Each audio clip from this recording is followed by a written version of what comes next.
강의 시작할게요. 예, 오랜만에 봬요. 예. 사실 좀 더 일찍 했어야 되는데 여러 가지 사정이 있어서 오늘 또 새롭게 시작했는데, 사실 여기서 강의 안 했어도 사실 제가 박물관 대강당에서 풍류 관련해서 논문 발표를 하나 했거든요. 그 주제가 풍류의 개념과 그 역사성 해가지고 주제 발표 한번 했고, 또 한번 독립모골 거기 기념관에서 신라 정신은 무엇인가 하는 데가 토론도 한번 하고 그랬어요. 우리가 원래 얼무년 만드는 그 취지 자체가 역사 정체성을 밝히고 또 신라로 전달됐던 풍류 정신을 밝혀서 통일시대의 어떤 새로운 역사 정체성하고 새로운 그 정신적인 어떤 기반 이런 걸 마련하는 데 보탬이 되고자 해서 사실 출범을 했고, 지금까지 90강을 했고 오늘 91강째 하는데, 실제로 삼국유사를 제가 좀 많이 강의를 해봤는데, 삼국유사의 역사적 가치가 어떤 면에서는 삼국사기도 중요하지만 삼국사기가 전달해주지 못한 너무나 귀중한 자료들을 삼국유사가 전달해줬기 때문에 우리 역사 정체성 밝히고 또 문화 정체성을 밝히고 이러는 데는 삼국유사만큼 귀중한 자료가 없고, 그렇게 해서 오늘은 삼국유사의 역사적 가치에 대해서 얘기를 할 거예요. 특히 중국에서 2000년 초반에 동북공정이라고 해가지고 고구려 역사를 중국사로 편입시켰는데, 우리가 삼국유사가 없었으면 문헌적인 근거로 해서 우리가 고조선의 역사라든지 그런 고대사에 대해서 문헌적으로 주장할 수 있는 근거가 없을 뻔했어요. 왜냐하면 삼국사기는 그야말로 고구려 신라 백제사만 전달을 했기 때문에 그 이전에 대해서 말을 못할 수 있었는데, 삼국유사에서 그런 남아있던 기록들을 이련 스님이 편집을 해주셨기 때문에, 이련 스님이 고조선 얘기를 할 때도 중국의 전거를 듣고 우리의 전거도 들어서 객관적으로 고조선이 있었다 하는 것을 증명하시려고 노력을 했고, 그렇게 해서 우리의 주체적 역사가 상당히 뿌리가 깊고 오래됐고 또 독자적이라는 것을 얘기하시고 싶어서 많은 것을 기록해 놓으셔서 우리한테 지금 많은 도움을 주고 있어요. 이 삼국유사를 강의를 하는데 제가 이런 표현을 왜 했냐 하면, 저 이제 북유도에 대해서 제 나름대로 이제 개념 정리가 됐으니까 이렇게 말할 수 있는데, 사실 이제 신석기 이래로, 구석기 이래로, 이제 신석기 이래로 쭉 인류가 걸어온 길을 보면 두 가지 큰 길이 있어요.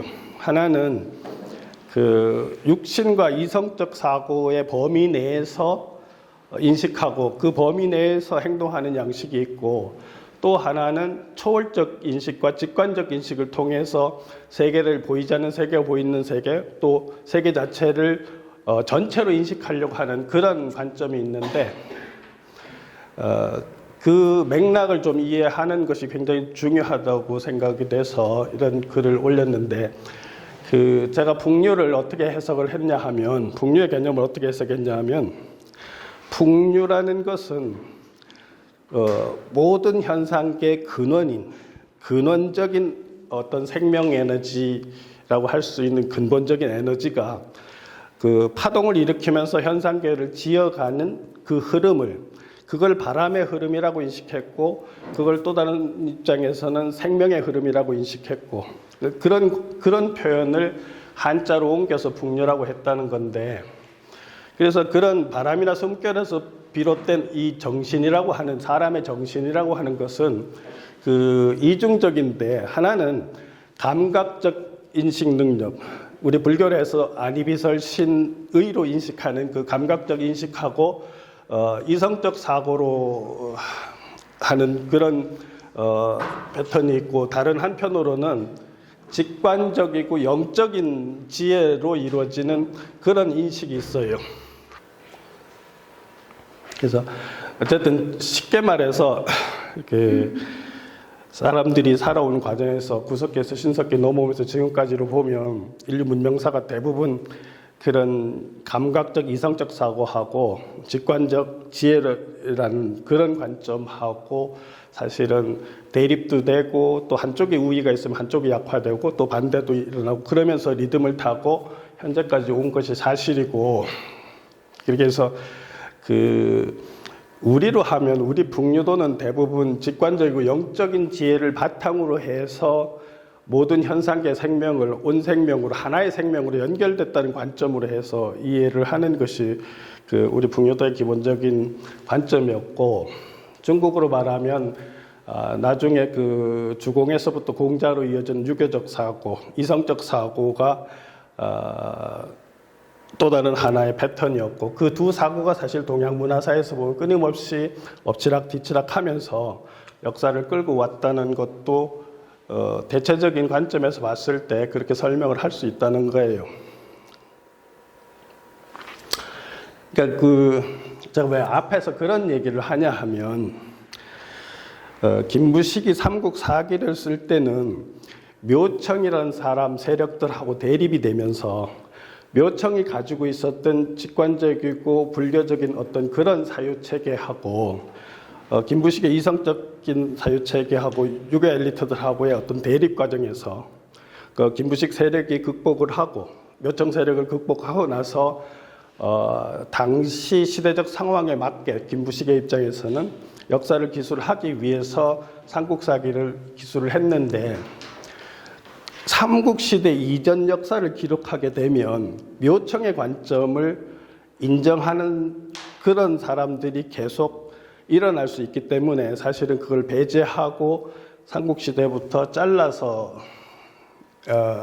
역사책을 편집한 그런 의도가 있었다고 볼 수 있는데, 그래서 우리는 지금 실제로 삼국유사는 대부분 보면 신라 지역의 역사 문화 중심으로 기록이 되어 있어요. 고구려나 백제는 부분적으로 분야인데 있고 대부분 신라로 되어 있기 때문에 삼국유사를 전체적으로 제가 나름대로 분석해 보면 거기엔 그야말로 신라로 전달되었던 어떤 정신문화, 종교문화 이런 것들이 상당히 많이 배어 있어서 그런 것을 복구하기 굉장히 좋은데,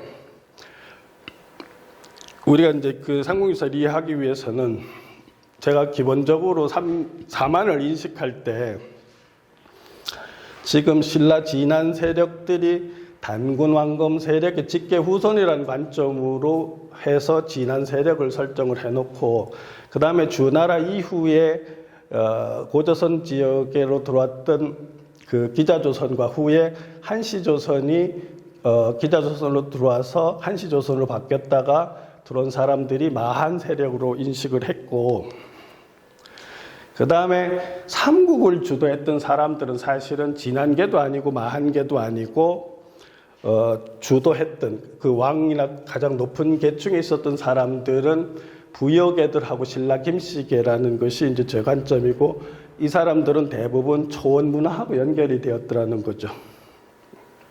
그래서 이런 사만에 대한 기본적 관점을 가지고 삼국유사를 이해하는 것도 굉장히 중요한 관점이라고 생각을 하고, 이건 그냥 자료인데 군의군에서 돈을 상당히 많이 투자를 해서 삼국유사를 재판각을 했어요. 재판각을 하는데 지금 우리가 번역해서 보는 그 텍스트 말고 거기에 빠진 부분까지도 새로 검토를 해가지고 다시 집자를 해서 완성을 해서 지금은 완성을 한 거로 알고 있거든요. 삼국유사가 사실은 고려시대에는 필사로 전달이 됐어요. 인쇄를 안 하고 필사로 전달이 되다가 조선 초에 태조 3년에 경주에서 삼국사기하고 함께 한번 간행을 했고, 다시 중종 때 다시 경주에서 중간을 했고, 지금 우리가 번역본은 대부분 중종 때만 나온 이 텍스트를 가지고 번역해서 보고 있는 거죠.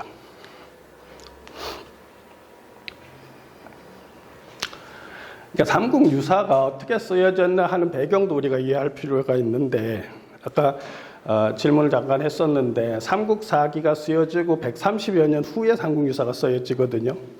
근데 삼국사기가 쓰여질 때는 기본적으로 고려가 창업이 되고 일정 시점이 지나서 그 외척 이자겸의 난이 나고 또 이자겸의 난이 난 상태에서 서경파 묘청을 비롯한 서경파가 권력에 들어오고 이 세력하고 정종 때부터 실시했던 그 과거제도를 실시하고 광종 때 과거제도를 실시해서 과거에 그 합격한 사람들이 대부분 또 신라계였어요.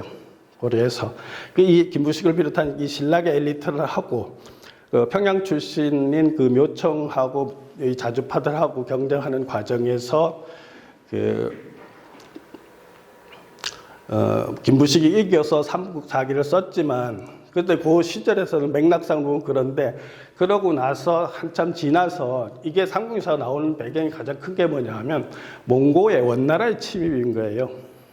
원나라에서 침입에 들어와 가지고 백성들이 굉장히 피폐해지고 많이 다치고 그랬을 때 이제 그때 어떤 생각이 나냐 하면 어떤 민족에 대한 어떤 자긍심 같은 거, 민족의 아픔을 치유할 수 있는 어떤 대안을 제시할 필요가 있다고 생각을 한 거예요. 그렇게 해서 일연보다 먼저 앞에서 이교보의 동명왕평이나 이승유의 제왕운기 같은 게 나와요. 근데 그러고 나서 일연의 상국유사가 나오는데 이런 텍스트들이 나오는 모든 배경이 그 민족, 우리는 누구인가 하는 자각에서 나오는데 뒤에도 있는데 제가 사만을 앞에서 얘기한 이유가 뭐냐 하면 삼국을 주도한 사람들은 부역의 혹은 신라 김씨들이었기 때문에 이 사람들은 기본적으로 단군을 계승했다는 계승의식이 약했어요. 삼국의 그 주도층들은 단군을 계승했다는 의식이 약했어요. 물론 역사 자료에 찾아보면 백제하고 신라에서 가을에 단군에 대한 제사를 지냈다는 기록도 나오긴 해요. 전혀 무시한 건 아니지만 이 사람 삼국을 세운 사람들이 대부분 부역의 혹은 신라 김씨역 초원 세력이었기 때문에 이 사람들이 단군의 직계라는 생각에 굉장히 약했다고. 그렇게 해서 삼국을 사만일통이라고 하는데 삼국을 통일을 해서 통일신라가 되고 다시 후삼국으로 벌어졌다가 고려에서 다시 통합이 되는데 고려 초기까지도 사실은 삼국 분립의식이 있다고. 그게 무슨 소리냐면 지금 이승유의 제왕운기나 그 이급의 동명왕편 뭐 이런 책이 나오기 전까지는 우리 민족 공동체가 단군에서 비롯됐다는 의식이 굉장히 약했단 말이에요.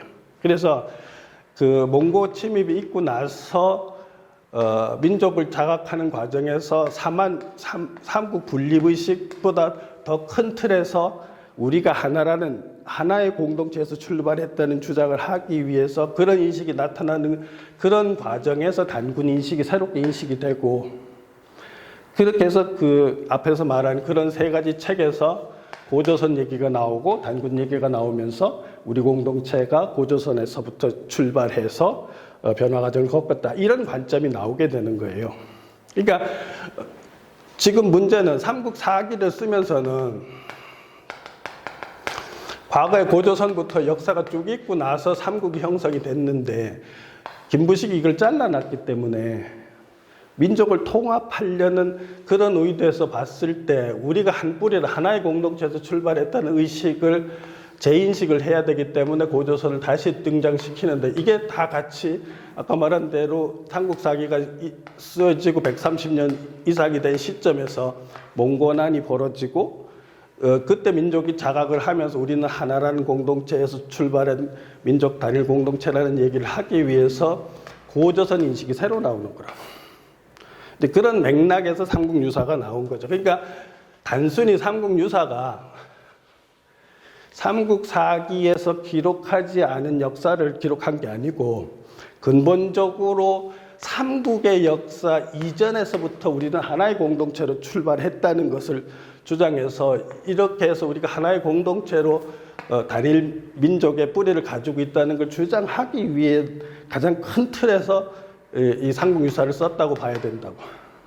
왜냐하면 이게 김부식이 삼국사기만 쓰면서 어떤 문제가 되냐면 발해사라든지 부여사라든지 이런 게 다 빠졌어요. 그러니까 민족의 역사를 굉장히 축소해 놓은 거죠. 근데 그거를 다시 공동체 전체로 역사를 확장시키는 아주 중요한 역할을 한 게 삼국유사이기 때문에 삼국사기가 단순히 빠뜨린 게 아니라 어떤 면에서 역사를 복원하려는 의지가 있었다고. 그리고 우리 풍요돈 관련되는 많은 역사 코드들을 기록해 놓은 것도 민족의 정체성, 문화 정체성 뭐 이런 것들을 재강조할 의도에서 삼국유사가 쓰여졌다는 거죠. 그러니까 지금 지금 문재인 정부에서도 보면 가야에 대한 얘기, 가락에 대한 얘기를 가야사를 뭐 새롭게 정립하라고 얘기를 하는데 실제로 가야사 같은 경우도 삼국유사가 없으면 자료가 거의 전무하단 말이에요. 그런 면에서도 삼국유사가 아니었으면 삼국사기만 있었으면 가야사를 복원하는데도 엄청난 장애가 있는 거죠. 그러니까 단순히 그냥 뭐 야사 수준이 아니고 실제로 삼국유사는 우리 민족사를 복원하는데 없어서는 안 되는 기본적인 텍스트에 적어도 지금 남아있는 거로 봤을 때는. 후시기는 그 오기, 당군에 대한 이야기를 봤습니까? 안 봤습니까? 그거 봤으니까 기록을 했죠. 그러면 신라는 R에서 나왔는데 R이 그 전과 연결이 될 수가 없지 않겠습니까? 그건 또 신화 얘기해야 되는데 그건 이런 게 있어요. 김부식은 삼국사기를 쓰면서 주로 중국 텍스트만 이용을 해요. 중국 역사책만. 그런데 이련은 중국 역사책보다도 국내 자료를 훨씬 더 많이 인용을 하는 거예요. 사람들은 삼국유사를 그냥 야사, 잡사처럼 생각하는데 김부식은 자기 글을 다 각주를 쳤어요. 네 각주를 다 쳐놨어요. 뭐냐 하면 자기가 창작한 게 아니고 적어도 그때까지 있었던 자료를 수집해서 그거에 근거해서 쓴다는 걸 내각주를 다 쳐놓은 거예요. 그러니까 엄격한 의미에서 삼국유사를 자꾸 어떤 사람들은 역사책이 아니라고 부정하는 사람도 있는데 역사책이라는 게 단순히 정치사만 기록한 게 역사책은 아니잖아요. 어떤 면에서. 그런 면에서는 삼국유사가 굉장히 중요한 거예요. 그리고 삼국유사에 전해준 정보가 대부분 그 당시까지 전해지던 자료를 근거로 해서 쓴 거지 창작이 거의 없다는 게 굉장히 중요한 거죠. 이도업 선생 같은 경우에 신라인의 마음으로 삼국유사를 읽는다 이런 책에서 이런 표현을 썼어요. 금방 말했더니 삼국유사는 주관적으로 창작한 것이 아니라는 거예요.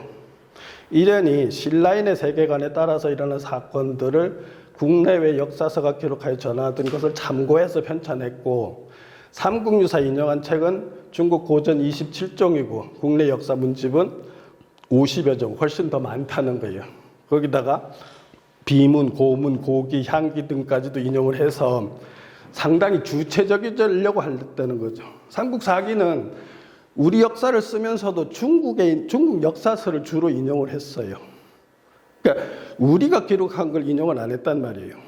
그러니까 지금 우리가 착각하는 게 뭐냐 하면 제가 지금 역사를 복원하는 관점에서 보면 중국보다도 우리가 훨씬 더 기록을 중시하던 사람들이에요. 착각하는 거예요. 우리는 근본적으로 아까 말 풍류도 인식을 할 때 풍류도가 하늘을 중심으로 해서 사고를 했었기 때문에 처음에 천문을 늘 관찰을 했어요. 천문과 지상의 현상들을 대응해서 인식하려고 하는 관점이 있어서 초기 단계부터 모든 천문 현상에 대해서 기록을 했던 민족이에요. 뒤에도 나눴지만 고구려 같은 경우에 유기가 100권이 있었다고 해요. 고구려 초에. 그걸 나중에 신집 5권으로 5권으로 축소해서 편집한 기록이 나오는데 고구려 초기에 만약에 역사책이 100권이 있었다면 그것이 아무리 작은 책이라 해도 고구려 초기 상태에서 고구려의 역사만 써가지고 100권을 못 쓴단 말이에요. 무슨 소리냐 하면 그 책에는 분명히 고구려의 뿌리라고 생각되는 고조선부터 해가지고 많은 역사의 기록을, 전해오던 기록을 이미 고구려 초기에도 썼었단 말이에요. 그러니까 우리가 역사를 아니 기록을 경시하는 민족이 아니고 지금 자료상으로 남은 것만 해도 백제사가 4권이 있었어요. 신라만 국사 1권이었죠. 근데 이런 주체적인 역사 기록이 계속 끊임없이 있었음에도 불구하고 보세요. 삼국사기를 쓸 때 김부식이 하고 130년 후에 이련이 책을 쓰는데 이련이 인용한 기록이 있잖아요. 자료가 있잖아요, 지금. 그런데 김부식은 이걸 다 무시했다고. 이게 무슨 소리냐? 자체 자료를 무시했단 말이에요. 우리 역사를 쓰면서 우리 조상들이 쓴 기록을 무시하고 중국 사서 위주로 썼다는 거죠. 그러니까 그래서 사대적인 의식이 기본적으로 깔릴 수밖에 없었다는 거예요. 그러니까 우리 문화 자체를 비하하는 생각이 있었던 거죠. 그거는 뭐 마음은 이해를 해요. 왜냐하면 유교적 합리주의, 이성주의에 근거해서 역사를 기록하지 않고 우리 역사는 대부분 어쩔 수 없이 왜냐하면 우리는 북유 정신을 가지고 있었기 때문에 샤먼적 의식이 반영된 기록들이 대부분 그런 게 많이 있다고요. 근데 그런 것을 괴탄하다고 해서 다 배제한 거예요. 믿을 수 없다고 해서. 똑같아요. 지금도 우리도 마찬가지. 완전히 이성주의자나 과학주의자 같으면 우리가 지금도 초월적 인식을 할 수 있는데 그 초월적 인식을 한 것하고 사회 현상하고 연결해서 어떤 행위를 하면 엄청나게 부정적으로 본다고. 그러니까 그런 관점으로 김부식도 그랬다는 건 이해는 하는데 그렇게 함으로 해서 우리의 주체적인 역사나 의식을 굉장히 말살시켰다는 거죠.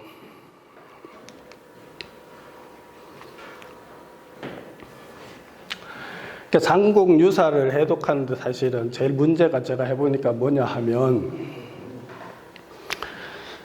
삼국유사를 해독하는 데는 상고사하고 상고 문화사를 모르면 문화사에 대한 어떤 새로운 이해가 없으면 이런 코드들을 이해를 못하고 삼국유사가 해독이 안 되더란 말이에요. 근데 사실은 역사가 복원되고 상고 문화사가 복원된 관점에서 삼국사기를 보면 삼국유사를 보면 그 속에 엄청난 진실이 들어있더라는 거죠.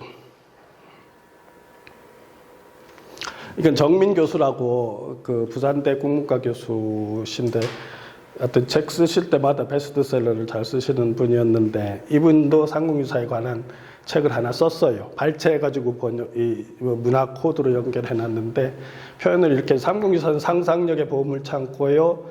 우리 역사와 문화의 비밀을 푸는 집 코드고 삼국유사 해석이 어려운 것은 해독의 코드를 잃어버렸기 때문이라는 거예요.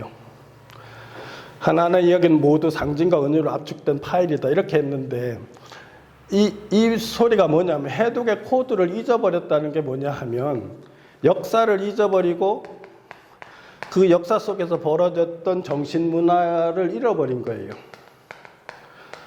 그러니까 삼국유사 해독이 안 되는 거예요. 그럼 제가 지금 삼국유사 강의를 하면서 신라에 여우무당이 있었다고 하면 사람들이 이해를 못해요.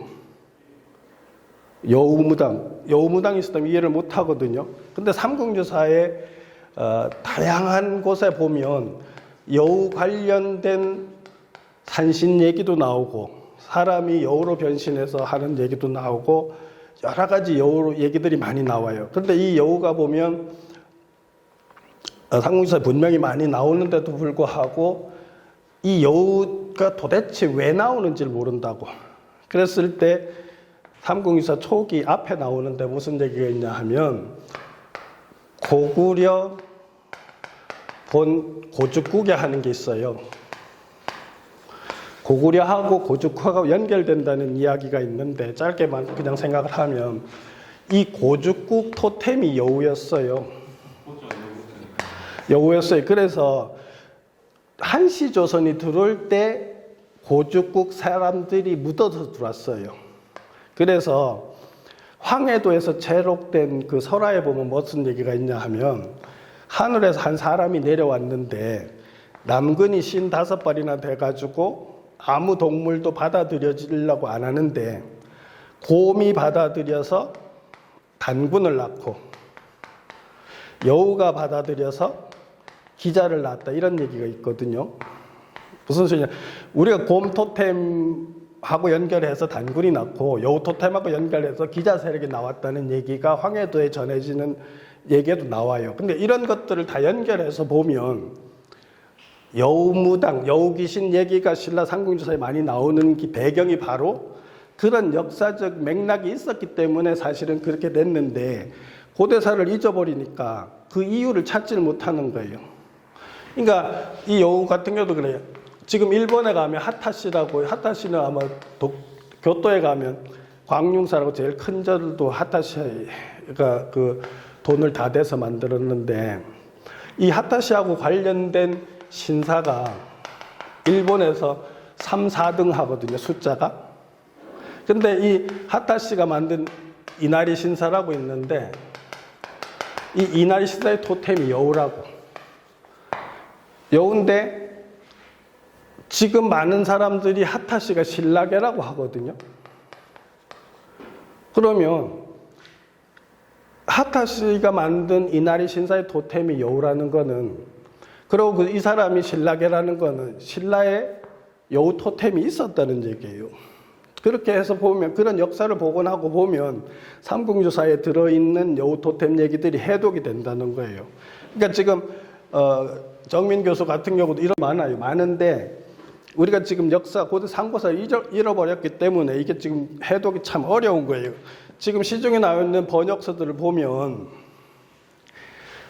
한자를 번역한 번역서지 삼국유사 속에 있는 정보를 해독한 삼국유사가 지금 거의 없어요, 지금. 그게 다 뭐냐 하면 고대사 복원이 안 되고 있어서, 사실 그건 한계가 있어서 그렇다는 거거든요.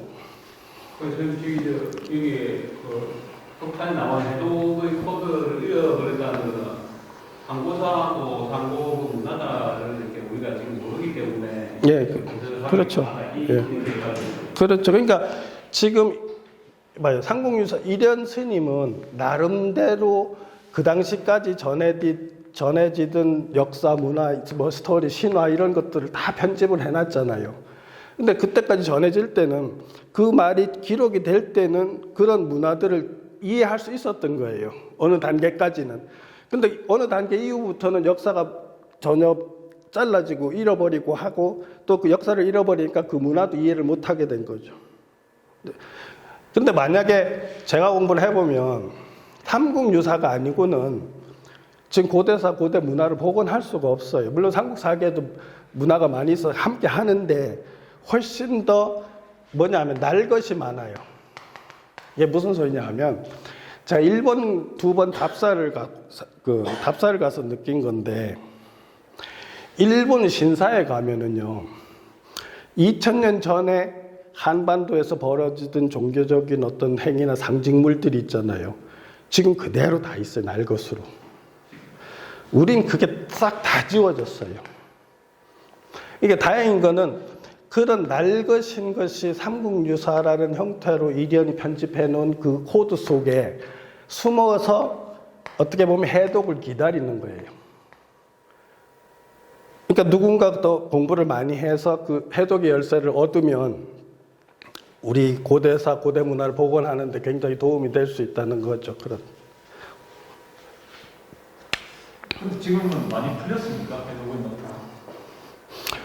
모르겠어요. 제가 지금 그 KBS에서 4년 동안 2시간짜리로 KBS에서 40강을 했거든요. 80시간을 했는데 다 못했어요. 근데 이거를 번역만 해가지고 그렇게 오래 끌 수가 없어요.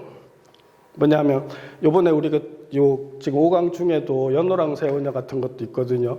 그럼 연호랑 세월을 해독을 하려면 단순히 그 문장만 가지고 절대 해독이 안 돼요. 적어도 유라시아 문명사의 흐름과 유라시아 종교문화의 흐름과 삼국의 종교문화의 흐름과 이런 것을 이해하고 나서 풀면 연호랑 세월녀가 완전히 다른 시각으로 해독이 된단 말이에요. 근데 그러니까 우리가 지금 역사학계가 늘 문제인 게 뭐냐 하면 실중사학이라는 미명하에 실제로 뒤에도 나오는데 조선 후기의 실학자들이 대표적인 실학자가 지금 뭐 정약용하고 반개수록 쓴 사람하고 뭐 이렇게 세 사람 지금 자료를 가져왔는데 이 사람들도 보면 그 고중학 실중이라는 그런 그 학문적 태도에 입각해가지고 삼국유사를 완전히 무시해요. 그러니까 늘 실중, 합리적 이성주의 이렇게 들어가면 쉽게 말해서 풍류 문화를 이해를 못해요.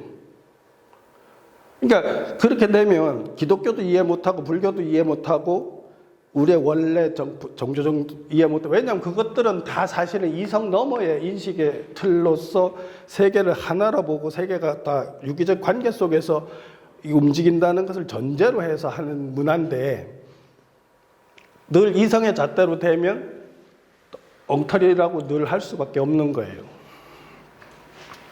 아까 탄생의 배경 같은 것도 아까도 설명했는데 제왕운가 1287년에 나오거든요.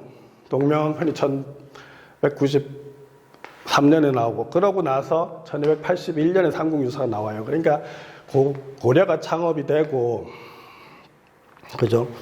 거기 공신들이 세력을 확장해가지고 문제를 발생시키고 이 공신들이 하도 세력이 커지니까 광종 때 하는 방식이 과거제도를 도입해요. 과거제도를 도입해가지고 새로운 신진 인재들을 키워서 세력에 유입을 시킨다고요. 그러면 이 공신들하고 대립하게 되는 과정이거든요. 이렇게 돼서 묘청하고 김부식하고 싸웠다고 그랬더니 큰 대립이 한 번 있고 그 다음에 이것이 지나고 나서 한참 있다가 원나라가 들어오는 거예요.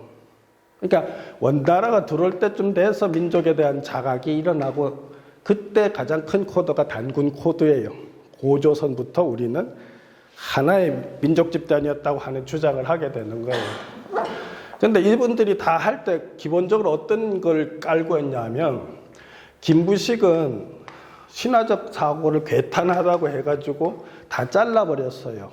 근데 김부식 논리의 문제가 뭐냐 하면 상고 시대의 역사를 그러니까 신화적으로 표현된 역사를 다 잘라버리면서 이게 황탄하고 괴탄하다고 잘랐거든요.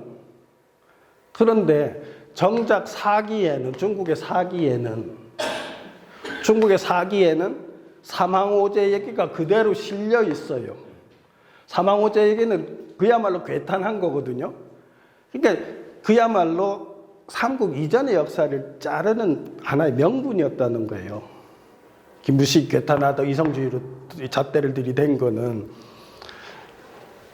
그러니까 봐요. 민족 공동체 입장에서는 그렇잖아요. 자기들 나름대로 면면이 전해도던 역사와 문화를 유교 엘리트들이 들어와서 단절시키고 폄하시키니까 일정 시간은 그게 유지된 일정 시간이 지나고 나니까 이 욕구가 다시 일어나는 것도 있는 거예요. 그러니까 우리 것에 대한 자각이 다시 일어나는 거죠. 그런 문화적 배경에서 제왕운기, 동명편, 삼국유사가 쓰여지는 거예요. 그러니까 삼국사기가 못 쓴 걸 쓰려고 한 게 아니고 맥락으로 보면 우리의 주체적인 역사와 문화를 다시 인식하고 싶은 거예요.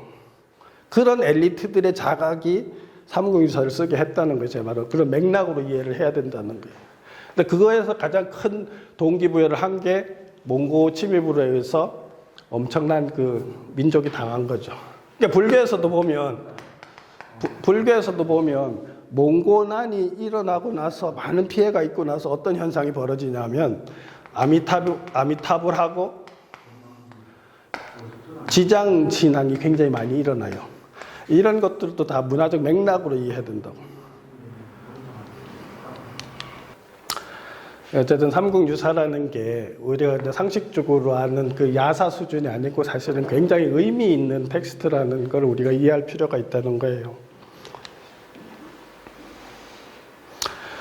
이 삼국유사가 또 중요한 게 뭐냐면 그 민족 고유의 종교 문화에 관한 자료들을 사실은 그 제록된 언어 맥락 속에 많이 그 숨겨놨고 그래서 토착 신앙하고 불교가 습합되는 과정을 잘 분석해 보면 사실은 북유도를 이해하는데도 삼국유사만한 게 없더라는 거예요. 해보니까. 이거만 논문이 많이 나오겠냐고 해요.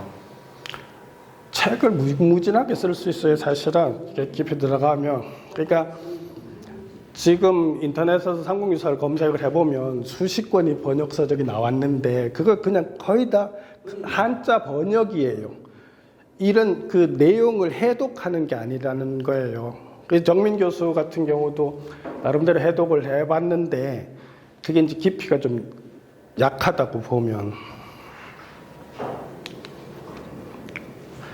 그래서 이거는 제 표현인데 사실 삼국유사가 있었기 때문에 풍류정신에 관한 많은 그 얘기도 할 수 있는 자료들이 있고 또 그것은 사실은 통일시대에 우리 민족이 어떤 방향으로 걸어가야 될지 하는 그런데 어떤 빛을 새롭게 비춰줄 수 있다는 게 이제 제 생각이에요.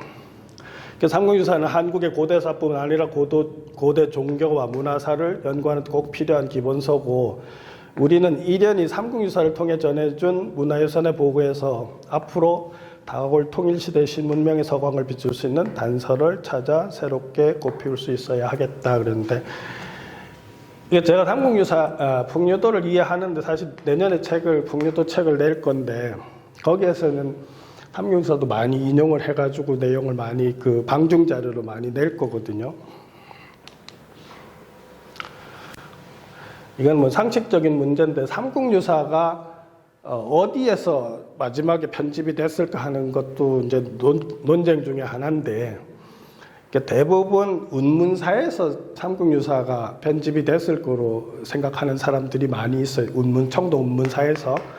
근데 이제 문경현 교수 같은 경우는 이걸 운문사에서는 사실 불가능했고 실제로는 비슬산, 여기 포산이라고 하는 데가 비슬산이거든요. 이런 스님이 비슬산이 제일 오래 머물러 있었어요. 거기 계속 30몇 년 주석하시다가 뒤에 청도 운문사에서 몇 년 주석하시고 그 다음에 마지막으로 인각사에 들어가서 계시다가 가셨는데 결국은 자료는 결국은 글을 쓰기 위한 모든 자료는 사실은 포산에 있을 때 다 준비를 했을 거고 문경현 교수 같은 경우는 포산에서 일자 편집이 되고 그 다음에 그 청도 운문사 와서 교정이 됐을 거라고 보는 거예요. 교정 정도 됐을 거라고 보고 인각사에서는 너무 나이도 많고 시간적으로 봤을 때 인각사에서 쓰진 않았을 거라고 지금 하는 게 이제 대체적인 얘기예요.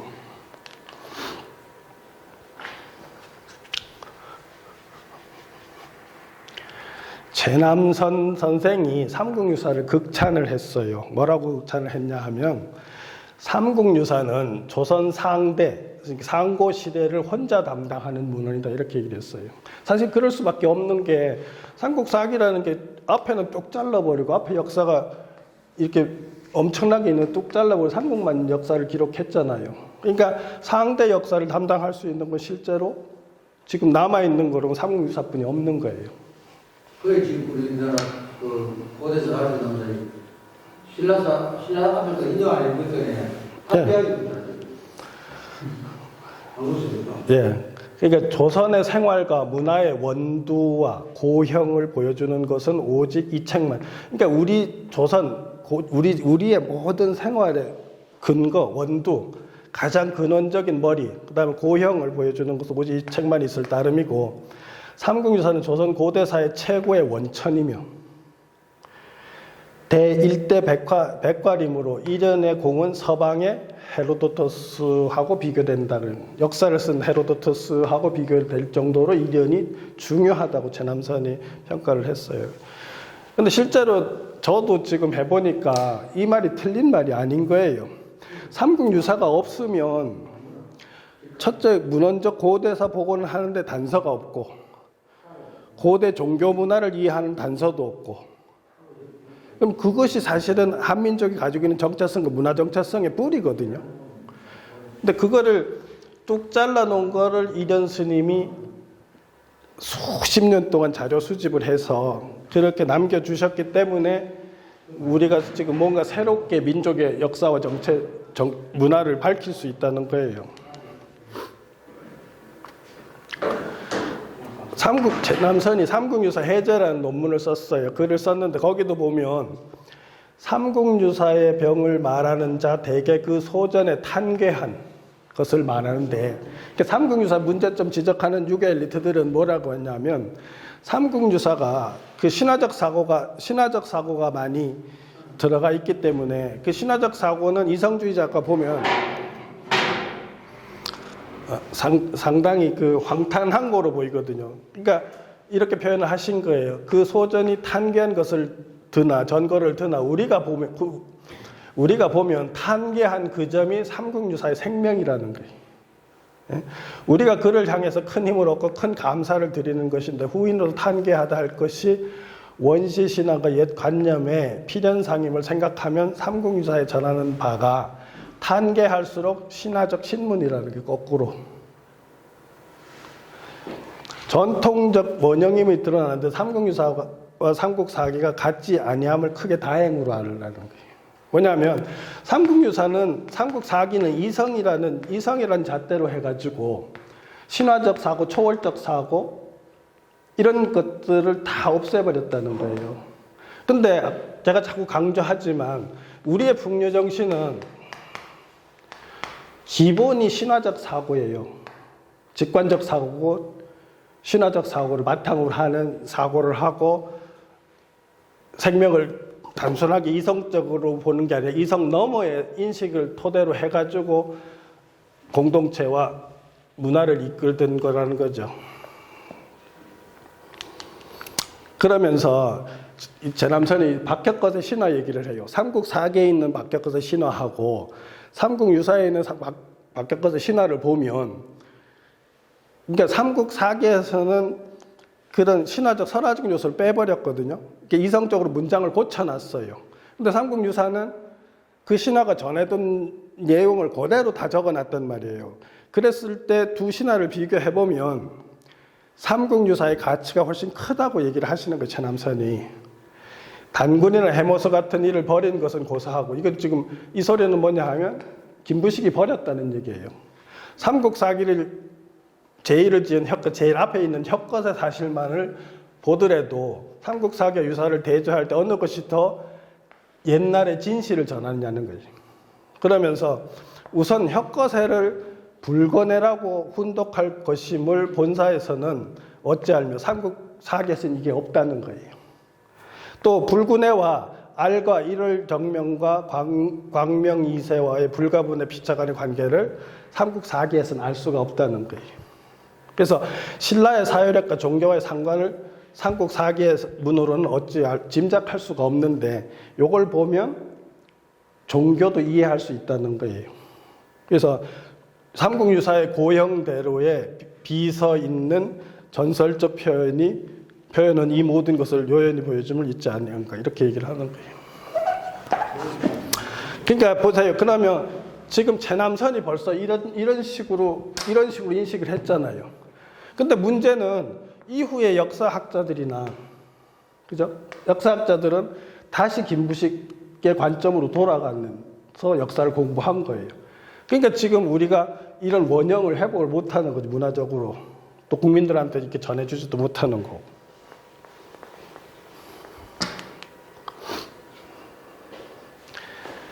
그러니까 다시 봐요. 결국은 이련이 하고 싶었던 건 뭐냐 하면, 원래 우리 역사가 있었고 김부식이 잘라서 삼국사만 해놨는데 이 과정에서 보니까 뭔가 문제가 많은 거예요. 그래서 이거를 다시 복원시키고자 하는 거죠. 그런 의지의 표현이 기편 상서문에 나와요.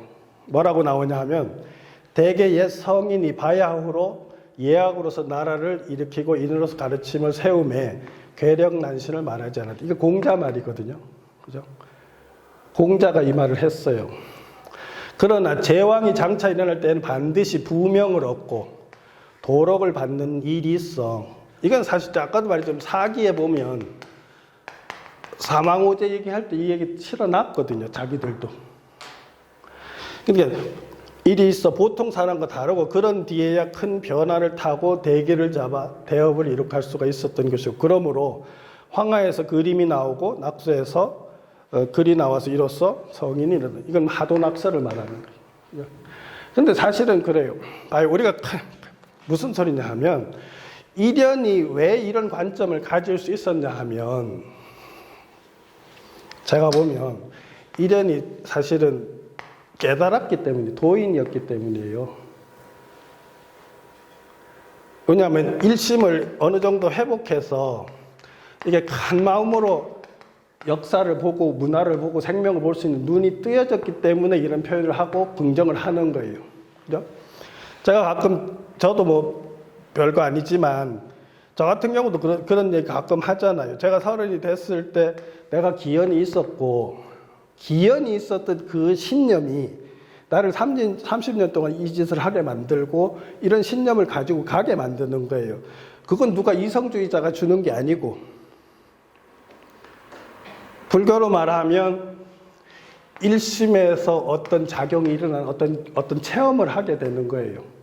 그러니까 생명계라는 게 이렇게 하는 어떤 확신과 믿음이 생기면 개인보다는 개인이 포함된 공동체가 중요해지고 공동체 전체가 사실은 더 바람직한 사회로 가는 것이 중요하고 그게 보살행이 되는 거거든요.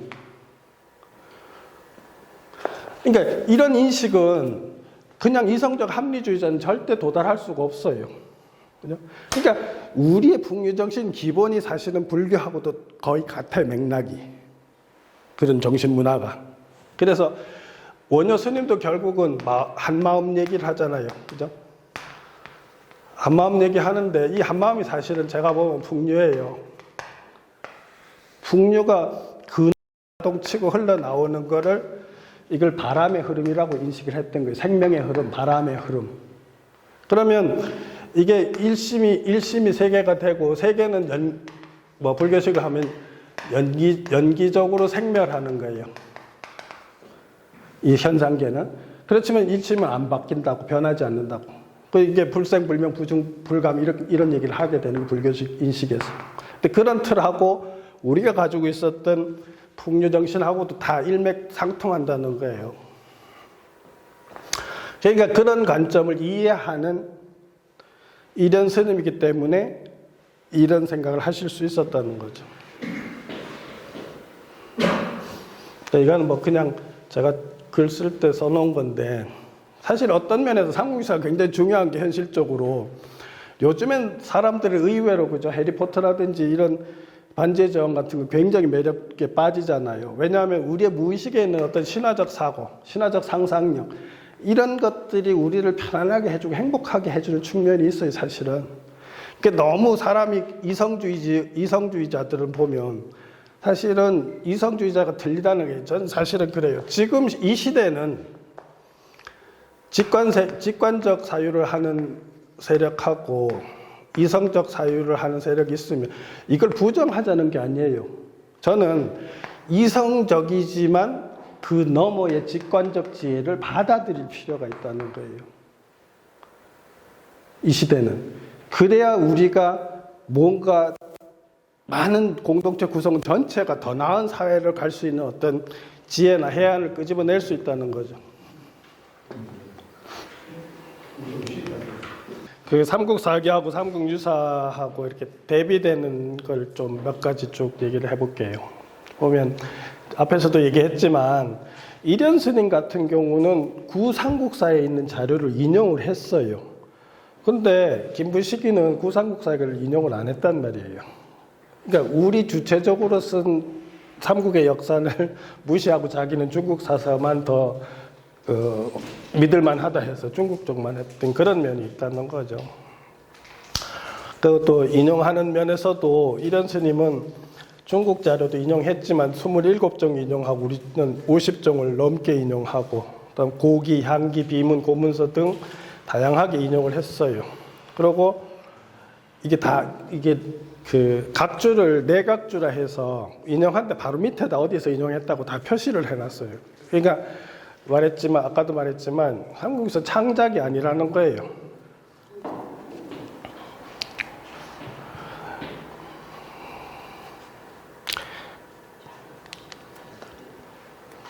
아까 말했듯이 그 김부식이 이 식자가 소동파의 소식이라고 있거든요. 아주 유명한 분인데 그 소동파의 소식에서 식자를 따올 정도로 중국 엘리트, 중국 지식인한테 이렇게 그런데 경도돼 있는 사람이었던 거 분명한 거예요.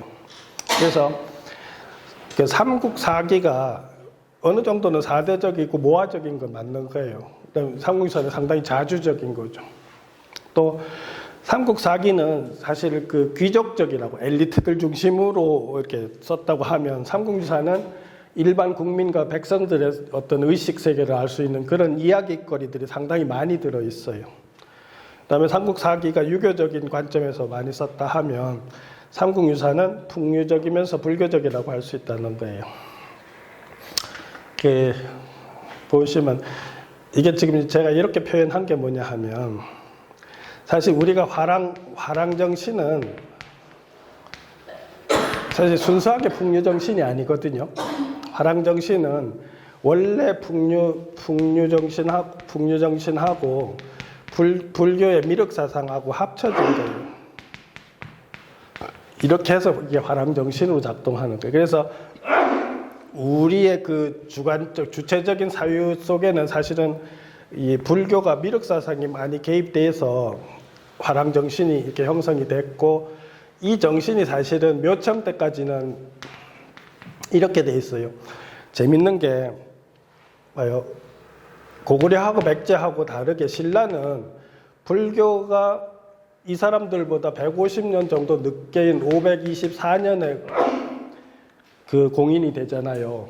근데 고구려는 372년에 들어오고 374년에 태학이 들어와요. 태학이라는 건 뭐 아시다시피 이거는 유교 엘리트들을 기르는 교육기관이거든요. 근데 백제 같은 경우도 이게 좀 일찍 들어오는데 신라는 신문왕 때가 돼서 태학이 설립돼요. 신문왕 때. 그 무슨 소리냐 하면 신라라는 게 얼마큼 주체적이냐 하면 풍류정신이 계속 끌고 오는 데다가 불교가 공인되고 나서 524년이 공인되고 나서도 다시 100년 이상이 지나서 유교 엘리트들을 기르는 거예요. 그럼 신라는 어떻게 머리를 썼냐 하면 바로 풍류정신하고 불교 미륵사상과 합쳐서 화랑제도를 만들어서 인재를 발굴한 거예요. 그렇기 때문에 신라가 풍류정신이 굉장히 오랫동안 살아남을 수가 있었어요.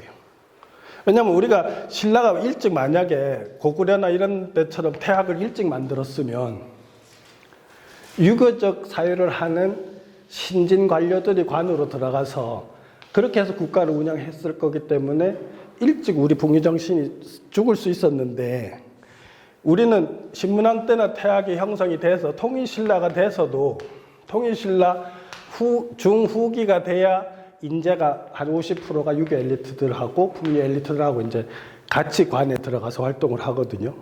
그래서 50대 50이 유지가 어느 정도 되는 게 거의 묘청 때까지예요. 그러니까 신라가 아니었으면 자꾸 그래 제가 우리가 지금 신라월이 얼마큼 중요하냐 하면 신라가 아니었으면 우리의 고유한 풍류정신이 작동을 못하게 되는 상황이 벌어질 수가 있었다는 거예요. 주체적인 게. 그 신라가 있었기 때문에 그러니까 화랑제도라는 게 진짜 그게 그런 관점으로 보면 대단한 거예요. 그러니까 이걸 인재를 발굴하는 방식을 태학이라는 형식으로 해서 교육해서 유교 엘리트를 기른 게 아니라 그걸 배제하고 풍류정신하고 불교 미륵사상과 합쳐서 화랑제도를 만들어서 여기서 인재 발굴을 했다는 게 굉장히 중요한 거예요. 그리고 실제로 화랑이라는 게 있잖아요. 우리가 그냥 신라 때만 사라진 것 같지만 고려 후기에도 화랑이 뭐 선랑을 뽑고 그런 게 있거든요. 자료에 보면 몇 면이 고려 후기까지도 이어졌어요. 이 제도가.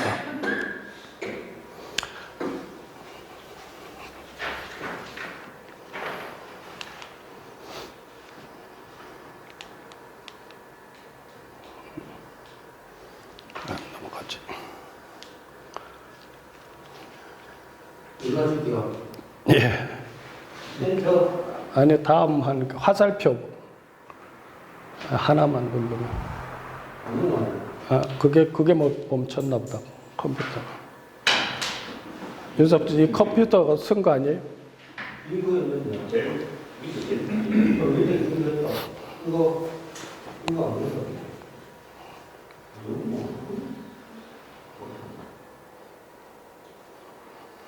근데 왜 안 나가지 갑자기? 아 됐다. 넘어갔다. 그것 때문에 넘어갔나? 이거로 넘어가는데. 넘어갔다.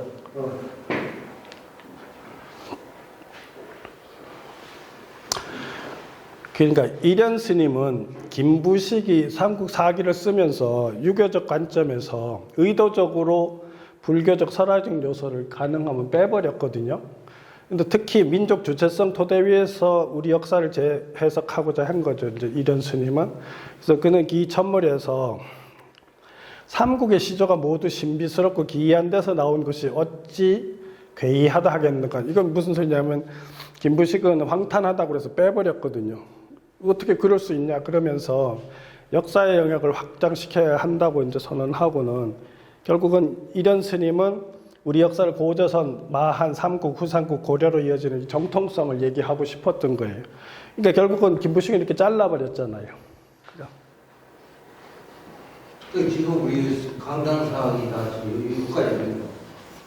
삼국밖에 안 보고 앞에 나가잖아요. 여기 문제라. 그러니까 정체성하고 사유 정체성, 풍류 정신 이런 걸 사실은 그렇게 공부해서는 밝힐 수가 없어요. 아무리 자기들이 머리가 똑똑하다 해도 전통이 있어요. 조선에서 봐요. 그러니까 결국은 조선 500년 동안은 삼국유사가 거의 읽혀지질 않았어요. 대중적으로. 그러니까 일부 소수만 이제 읽었는데 이 선배들도 삼국유사 어떻게 무시했냐 하면 성호 이익 같은 경우에 맹랑한 세속의 말을 취급하고 있는 우리나라 역사가의 견식이 고로하다 이렇게 얘기해요. 무식하다 그거예요. 그죠? 응? 이 사람 누구냐? 성호 이익 같은 경우가 그 실학의 태도거든요. 실학자의 태도인데 그러니까 이 사람들도 다 뭐냐면 이 고중학하고 이런 중국의 고중학 이런 걸 영향을 받는 사람들이라서 논증할 수 있어야 된다는 게 그러니까 확인할 수 있어야 된다는 관점을 가진 게 그러니까 이런 사람들 관점에서도 삼국유사가 황당하고 이상한 스토리가 있으니까 그게 못 믿을 거라는 거예요. 안정복 같은 이 사람 제작발인데 이거 이단이라고 이단의 허탄한 말일 뿐 이렇게 하잖아요. 조선이란 나라가 사실은 우리나라가 얼마 그 문제로 지적하면 얼만큼 문제냐 하면 지금 김정일처럼 그런 거예요.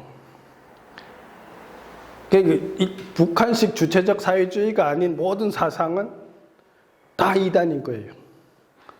그러니까 유교가 아닌 건 다 이단으로 취급한 거예요.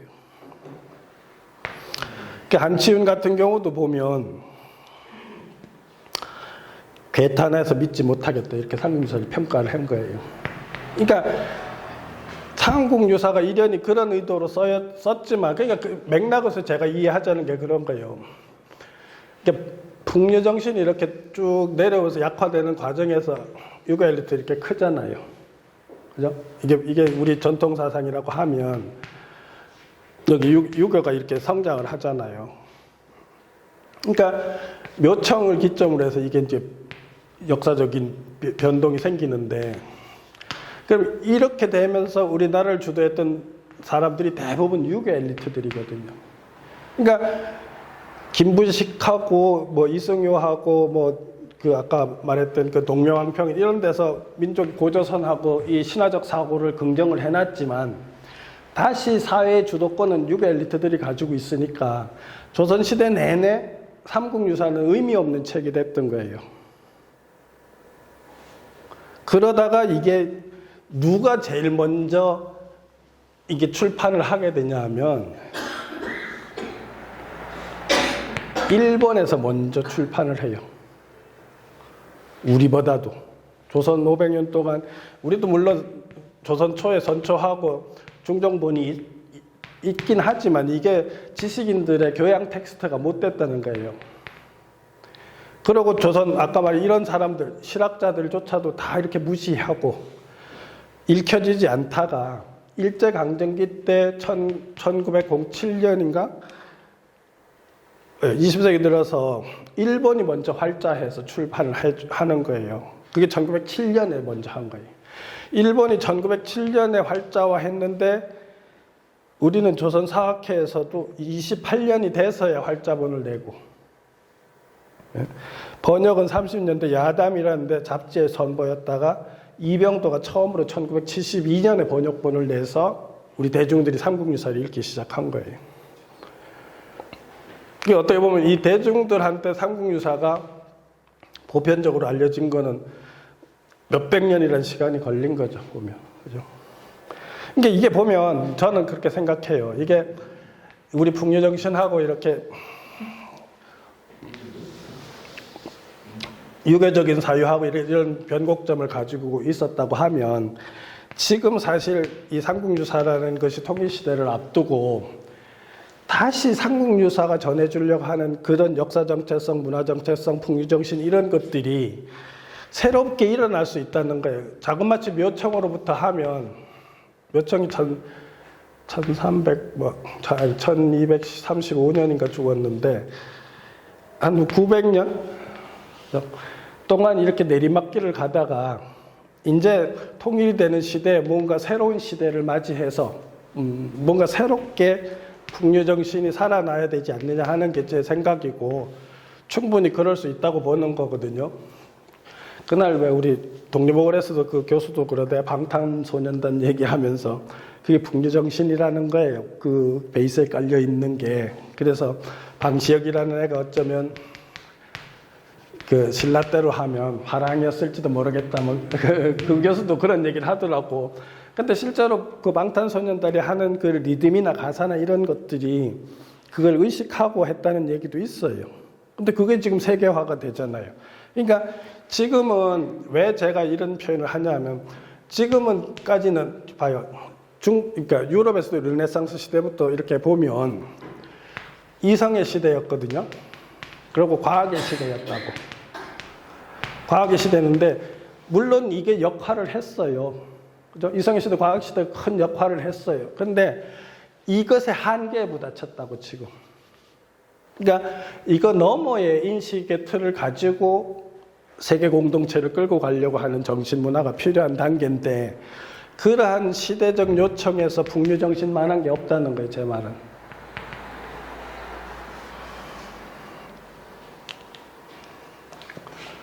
그래서 김부식이 삼국사기를 쓰게 된 배경이 원래는 구삼국사가 있었어요. 근데 김부식은 서경파의 득세를 진압한 후에 삼국사기를 다시 쓰는데 묘청이 주도하던 신비주의적이고 세계관에서 반대해서 유가적 합리주의로 맞섰던 것이라고 이제 주장이 정춘원 교수라고 부산대 국문과 교수예요. 근데 결국은 이게 보면 어떻게 보면 당시를 보면 관찬인 거예요. 왜냐면 우리가 지금 좌우 대립하면서 박근혜 때도 국정교과서 바꾸려고 하다가 또 뒤집어지고 하잖아요. 관점에 따라서.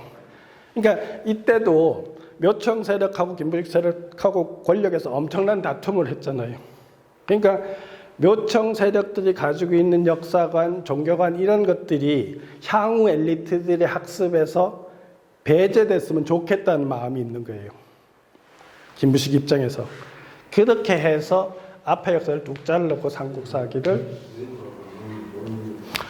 편찬했다고 볼 수 있는 거예요.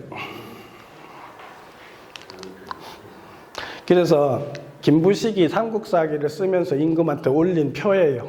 뭐라고 말하면서 얘기를 했냐면 우리의 옛 기록은 문장이 거칠고 절렬하다는 게 그리고 우리 걸 무시하죠. 그죠? 사적 가운데 빠지고 없어져 임금이 착함과 악함, 신하의 충직과 간사, 국가의 편안함과 위태함, 인민의 다스려짐과 어지러워짐 모두를 드러내서 후대 권장계로 드릴 수 없다. 이게 명분인 거예요. 그러니까 구삼국사가 있고 다른 책들이 있는데 이런 책들이 김부식의 평가로는 이렇다는 거예요. 그러니까 자기가 다시 삼국사를 쓰겠다고 하면서 왕한테 올려서 허락을 받아서 삼국사기를 쓰게 되는 거죠.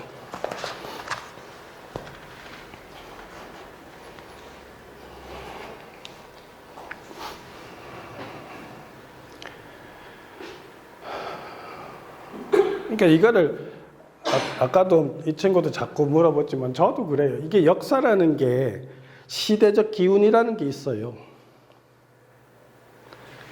왜냐면 그 시대마다 시대적 기운이 있다고. 그러니까 봐요. 그 당시는 보면 중국의 유교적, 그러니까 유교적으로 그 국가를 통치해야 되는 통치 이데올로기가 당시 동아시아에 계속 확산되고 있었다고. 그러니까 쉽게 말해서 민주주의가 이렇게 확산되듯이 그 당시는 유교적인 방식으로 국가를 통치하고 끌고 가야 된다고 하는 제도를 만들고 끌고 가야 된다고 하는 게 그 시대적인 어떤 조류로서 계속 팽창해오는 과정이었는데 우리는 우리 나름대로 이쪽에서 주체적이고 자주적인 게 있었기 때문에 이걸 저항을 하고 있었고, 이 저항선이 무너지니까 당연히 유교적 이데올로기로 국가를 경영하는 그 힘이 미쳐버리는 거예요. 그렇게 보면 김부식이 가지고 있었던 관점을 나쁘게만 볼 수는 없는 거예요. 그런 식으로 객관적으로 보면 어떤 면에서 그럴 수밖에 없는 상황도 인정을 해야 된다는 거죠.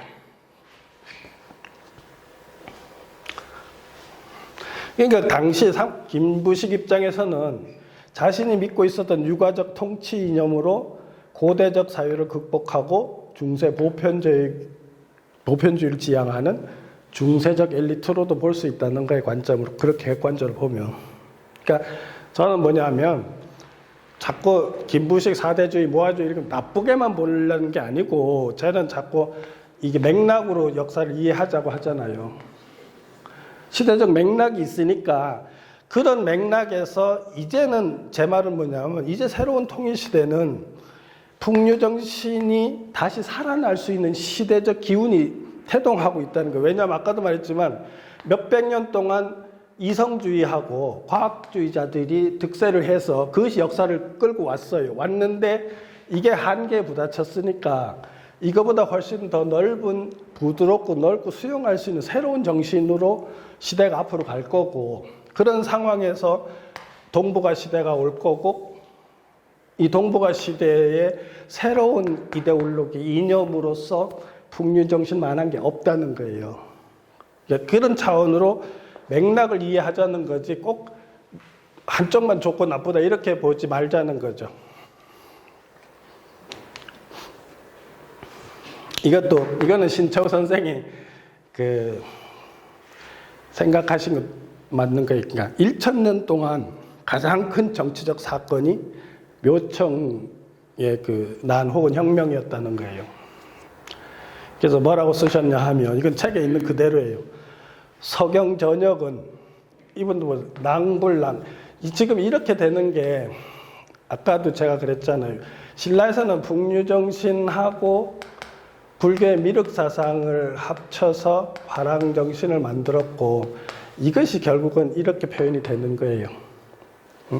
그래서 대불유가의 싸움이고, 북풍파대, 이게 자주파대 유학파의 싸움이고, 독립당 대 4대당의 싸움이고, 진치사상 대 보수사상의 싸움이고, 묘청은 전자의 대표고, 김부식은 후자의 대표였고, 이 전역에 묘청 등이 패하고 김부식이 승리하였으므로 조선사가 4대적, 보수적, 속박적 사상, 즉 유교사상이 정복되고 말았던. 그러니까 이건 객관적 평가로 맞는 얘기라는 거예요. 그렇게 돼서 이제 이 신채호는 어떻게 생각했냐 하면, 만일 이와 반대로 김부식이 패하고 묘청 등이 이겼더라면 그 싸움에서 조선사가 독립적, 진취적 방면으로 진전했을 것이다, 이렇게. 그러니까 뭐냐 하면 묘청을 주체 사상, 주체 정신 문화의 하나의 상징적인 인물로 생각을 하는 거예요.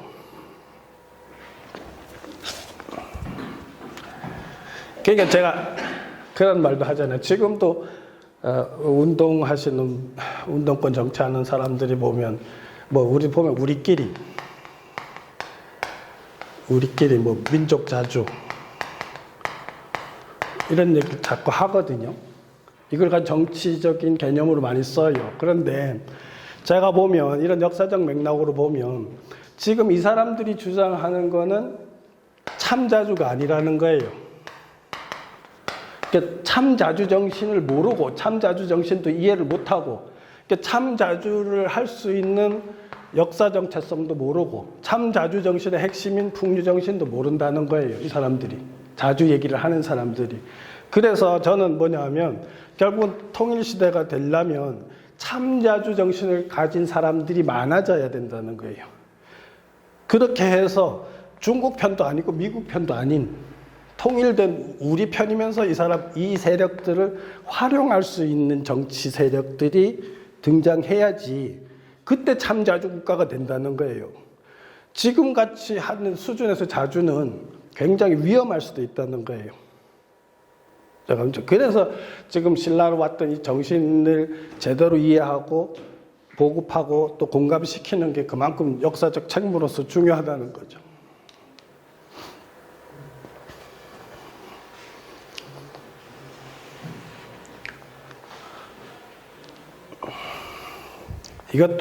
이거는 뭐 우리 강의 많이 들으신 분들은 잘 아는데 풍류 정신의 핵심, 우리 동양 문화사에서 핵심적인 정신이 뭐냐 하면 하늘을 모시고 하늘을 포함한 이 세계가 상생하는, 함께 사는 거를 원하는 공동체를 지향하는 게 천도를 바탕으로 한 사상이에요, 천도를.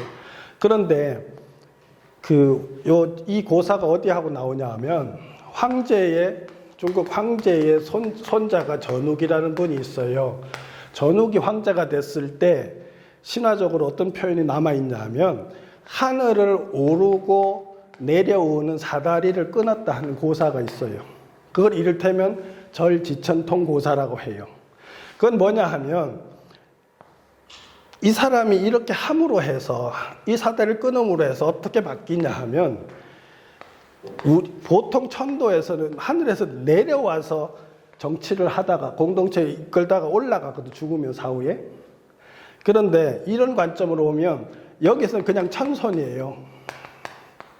천손이 직접 내려와서 사회를 홍익인간하고 접하군생하다 올라가는 거고, 이렇게 된 구조에서는 뭐냐 하면 하늘의 대리자예요.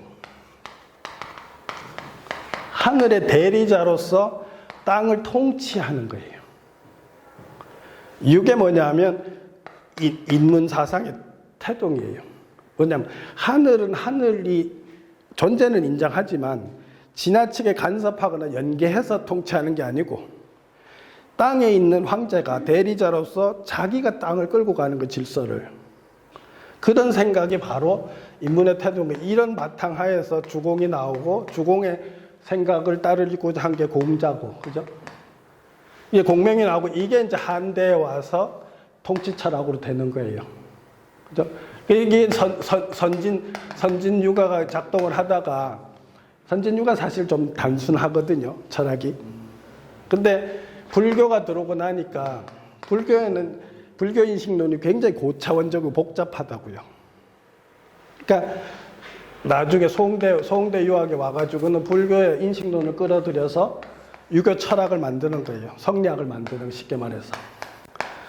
이 성리학이 조선에 들어온다고. 그래서 이 조선도 성리학의 논리대로 세상을 통치하고 싶어 했던 거예요. 그러니까 우리는 원래 묘청 이전까지만 해도 국가의 많은 엘리트들이 우리의 천도를 살려서 공동체를 통치하고자 했는데 이렇게 바뀌었잖아요. 그럼 여기서 어떤 문제가 나오냐 하면 조선 후기 되면 최재호 선생이 나오는 거예요. 이게 여기서 동학이 나오는 거죠. 동학이 나와서 이게 뭐냐면 천도를 회복하는 거예요. 최재호 선생이 직접 하나님을 만나잖아요. 그렇게 해서 최재호 선생 공부를 어떻게 하셨냐 하면 지금 저기 어디죠? 용담정에서 상제를 만나서 1년 동안 밖에 안 나오고 상제하고 마음으로 대화하면서 공부를 해요. 질문하고 대화하고 이렇게 해서, 그렇게 해서 나온 텍스트가 동경대전이에요. 그렇게 해서 이때 조선 후기에 뭐예요? 이 유교 엘리트들이 사실은 명분상으로는 굉장히 이상국가라고 하면서 실질적으로는 백성들을 착취하고 고열을 빨아먹는 나쁜 놈들이 돼버린 거예요. 그죠? 그러니까 백성들은 너무 고단하고 하니까 백성들이 들고 일어나려고 하는 그런 바탕하에 천도를 다시 들고 나와서 불길이 일어났고 그게 동학혁명이 됐고 일제강점기 때 천도가 사실은 문화운동을 굉장히 많이 했어요. 교육문화운동을. 이게 지금 해방 전국 초기까지도 굉장히 영향을 많이 미쳤고 그러니까 지금 이런 맥락이 사실은 지금 명분상 진보 세력들이 사실은 이 흐름의 계승자라고 주장하는데 제가 보면 문제가 있다는 거예요. 지금 진보 애들이 사실은 이 동학혁명의 계승자인 것처럼 하는 거예요. 근데 그 정신을 진짜 참으로 받았냐 하는 의심을 가져, 제 입장에서는 보면.